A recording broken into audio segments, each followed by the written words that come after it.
उसकी कितना चिल्ला चिल्ला के चला जाएगा, कर ही नहीं सकता कुछ। सामने वाला अगर तैयार ना हो बिल्कुल मिटने के लिए। बिल्कुल सही बात है। जब तक तुम तैयार नहीं हो मिटने के लिए, अपने को खोने के लिए, उसको भी जानते हैं मैं जबरदस्ती तुम्हारा गला पकड़कर तुम्हें अमृत पिला नहीं सकता हूं। तुम्हारे अंदर प्यास चाहिए, तुम्हारे अंदर तड़प चाहिए, एक विरह चाहिए। जब तक वो विरह जन्म नहीं लेता है तब तक तुम मिटने को राजी नहीं होते हो। और तुम्हारा राजी होना काफी है, आगे का काम अस्तित्व करता है। तुम जब तड़पते हो मिटने के लिए, अपने को खोने के लिए, तुमने बीज डाल दिया भूमि में। अब आगे का काम भूमि करेगी, पोषण भी देगी और उस पौधे को उस फल तक सहज ही पहुंचाएगी। सहज ही, ध्यान से सुन लेना मैं क्या कहना चाह रहा हूं, सहज ही पहुंचाएगी। लेकिन असली बात क्या है, तुम बीज डालने को राजी नहीं, तुम विरह में तड़पने को राजी नहीं, तुम ठीक से प्यासे होने को राजी नहीं, तुमने गलत तृप्ति को तृप्त होना मान लिया है। तो बुद्ध पुरुष करते क्या है? बुद्ध पुरुष जानते हैं कि भाई मेरे कहने से ये बदलने वाला नहीं है। कोशिश तो सारे वही करते हैं। जब उन्हें पता भी है कि मेरे कहने से बदलने वाले नहीं है, जब तक उनके अंदर प्यास न होगी,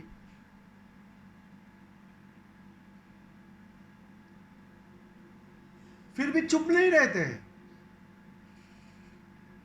24 घंटे बोल बोल करते हैं।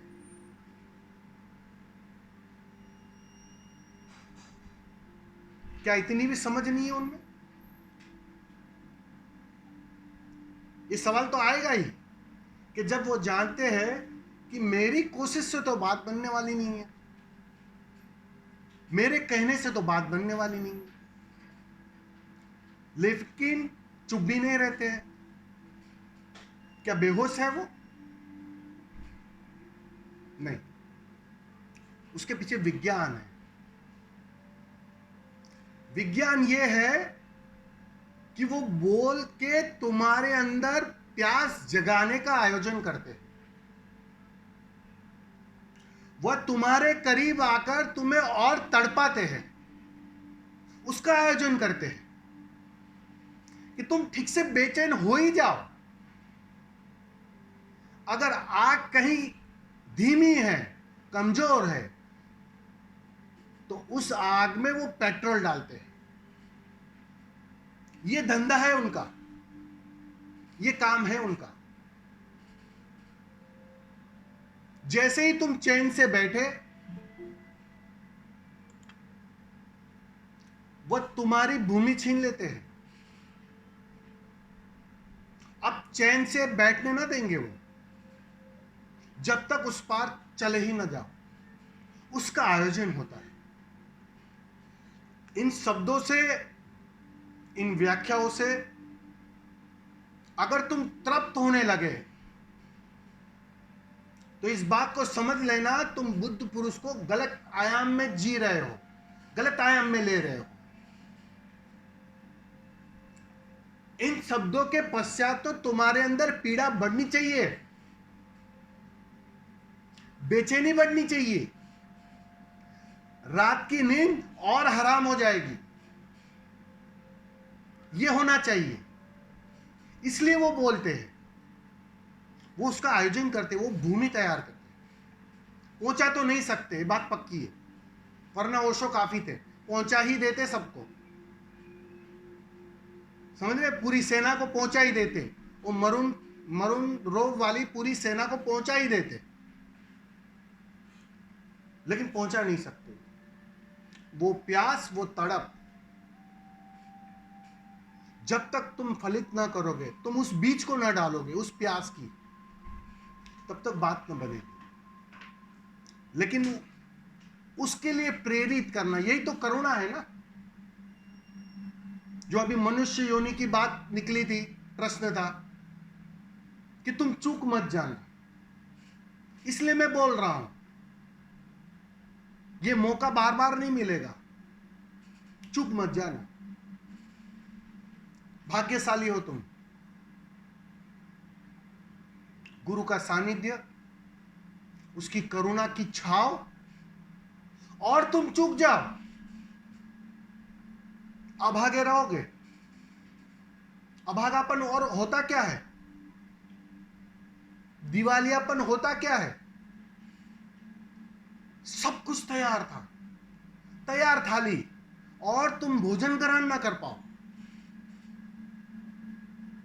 ये है, इसलिए वो बोल बोल करते हैं।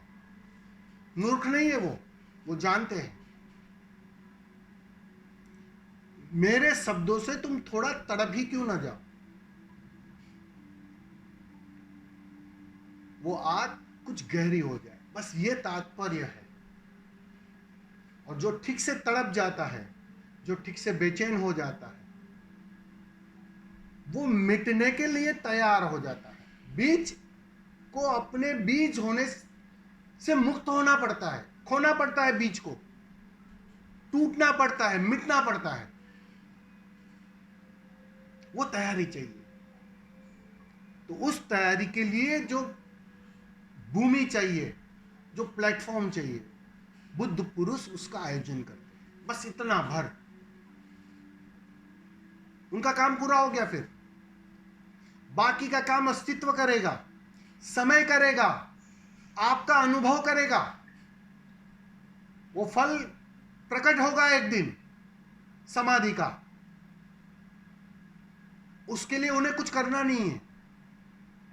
बस ये जो बीज अपने को मिटाने को जो राजी नहीं हो पा रहा है, तैयार नहीं हो पा रहा है, उसकी तैयारी बुद्ध पुरुष पूरे करते हैं।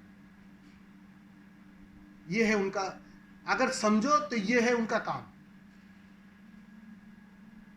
और वो कर रहे हैं, बेखूबी से कर रहे हैं। शरीर में हो तो भी कर रहे हैं, शरीर में ना हो तो भी कर रहे हैं।